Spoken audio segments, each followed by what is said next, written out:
Okay, this has to be one of the most requested things I get in my comments regarding shuffling, card handling, whatever. So I decided to make a video. Um, there's a few things that are pretty important. One is you won't get this right away. Uh, you should probably just sleeve up some bulk and practice if you want to practice. And um, the sleeves you choose to use and the mats you use really dictate what it'll look like when you're doing it, and kind of not even just what it looks like, but how it feels and the effectiveness of fanning cards or shuffling. Anyways, right here I have some dual mat. Sorry, this isn't all in frame. These are dual matte sleeves from Dragon Shield, the purple ones. Dragon Shield, they're really, really good. You can't see through them generally for most of the colored ones. They shuffle really well. They're pretty consistent on the qualities. Sometimes they catch on shuffles, but not as bad as like really cheap sleeves. Here in the middle, I have one of the more recent sleeves that I've been using a lot lately, which are Player's Choice. They're actually not tournament legal, like for big regionals, because you can see through them. It's kind of hard to see, but you can see just a little bit of the text, and that would make it not good for regionals, especially if there's cheaters and stuff. But anyways, I'm not cheating, and it's good for locals, and I really enjoyed using them back in the early 2010s when I used to use Player's Choice for Yu-Gi-Oh! But they've come out with like a new formula, and it's pretty similar to the old ones, but it's not exactly right in my opinion. But they are surprisingly good about shuffling, and the gunk buildup is very minimal. This is still the first ones I've had for like a month of using the same deck, and there's no gunk, and it still shuffles really well. So that's that. And then I have my Dawn deck, which is sleeved with KMC oversleeves.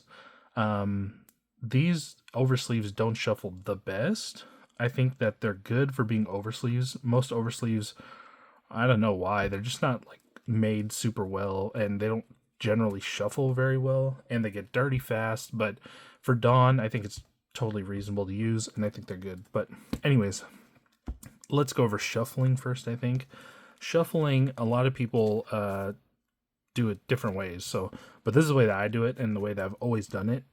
And first is I do it in my left hand. If you're left-handed, it might be different, but for me, I put it in my left hand, and this is a 50 card deck. So here I normally put my thumb somewhere in this area, and I kind of have it leaning so that if I were to let go of the thumb, it'd fall into my palm.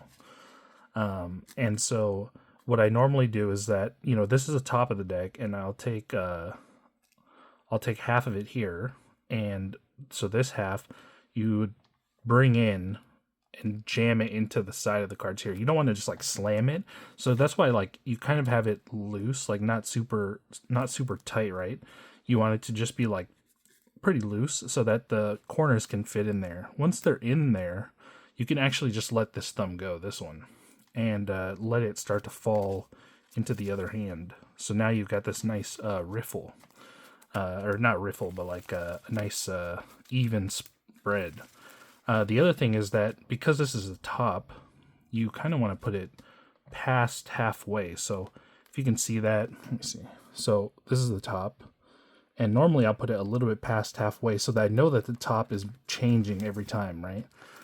So my cards are falling because I'm doing it slow and trying to show you guys. But generally, I'll shuffle it like this, with kind of a diagonal, maybe like 45-degree angle here, because in this way, you're not seeing the cards that are in the deck, which a lot of people might get mad about stacking or whatever and think that you're trying to stack because you're like looking at your hand while you're shuffling. But it's something you'll just have to practice.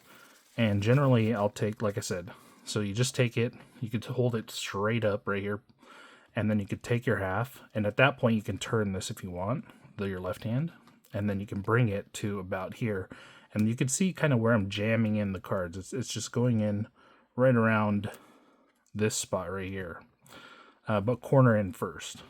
And then after that, they should just start to fall. You can bring this hand down, the right hand, and kind of guide it downward as you're bringing it down. So it's like this, and you can bring it. See how my hands are like collapsing. So it's like a slow. You want to have it here and have it fall into your palm of your left hand. But at the same time, I'm pulling this down just so that they're falling into place. So I'd say give that a try. Watch it over nice and slow if you need to. But yeah, this is kind of just a normal mash shuffle that, you know, a good 7 of these. And then as you get practice it, you know, 7 of these is normally like enough, a sufficient shuffle for, you know, randomization. Now you can see /here when the sleeves kind of catch. And that's just a little bit on Dragon Shield. This is what I've been using lately, Player's Choice. And this has almost no catch to the actual, like, when you stab the cards into the next half like that. And it's pretty smooth. So these I've been enjoying a lot lately.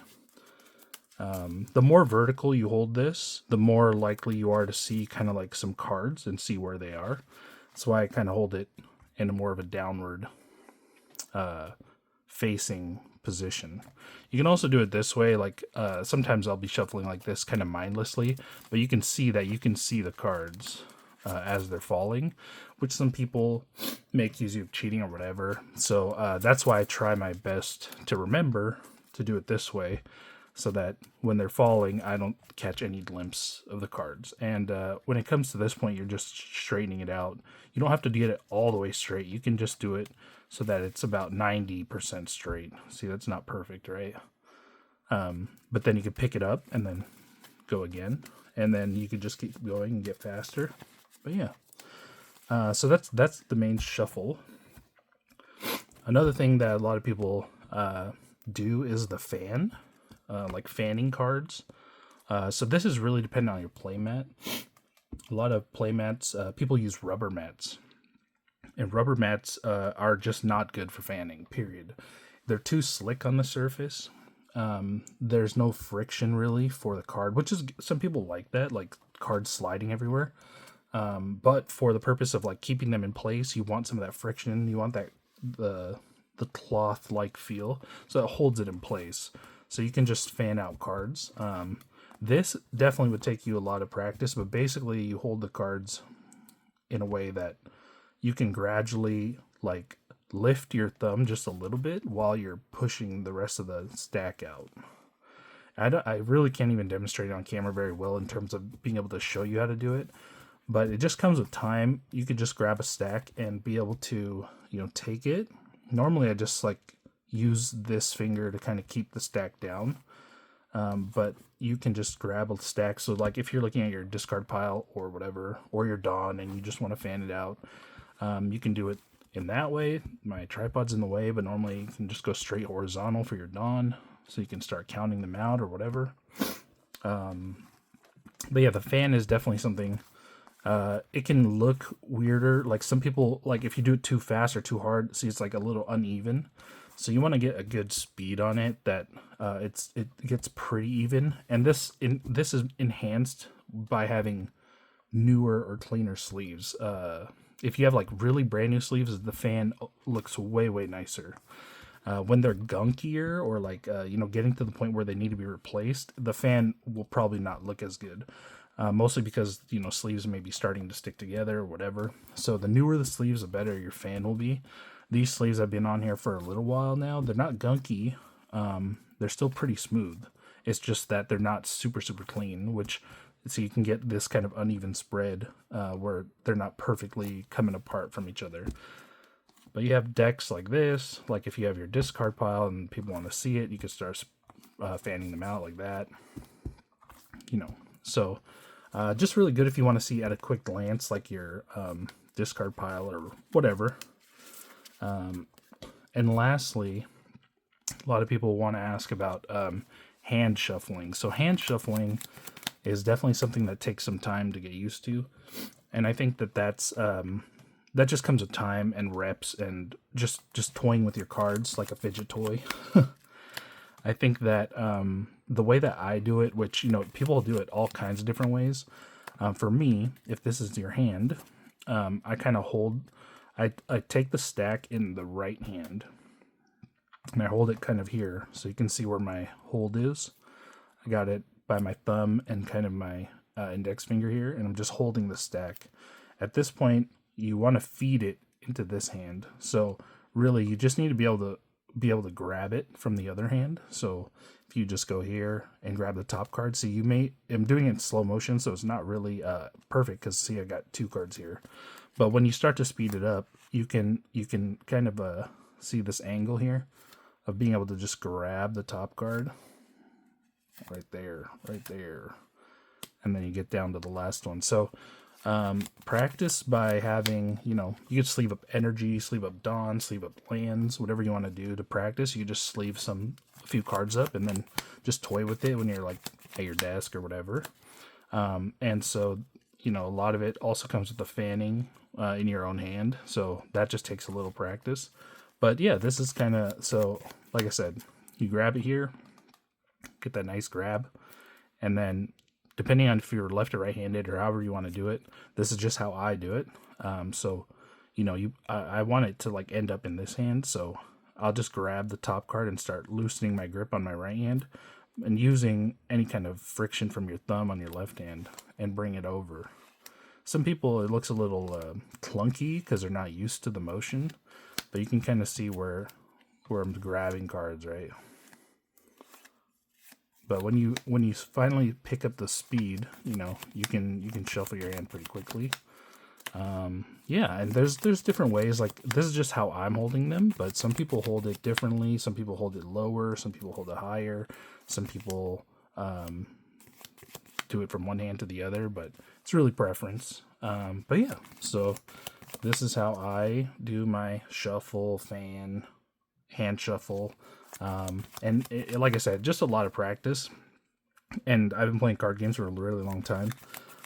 So it's just like something that I've always done.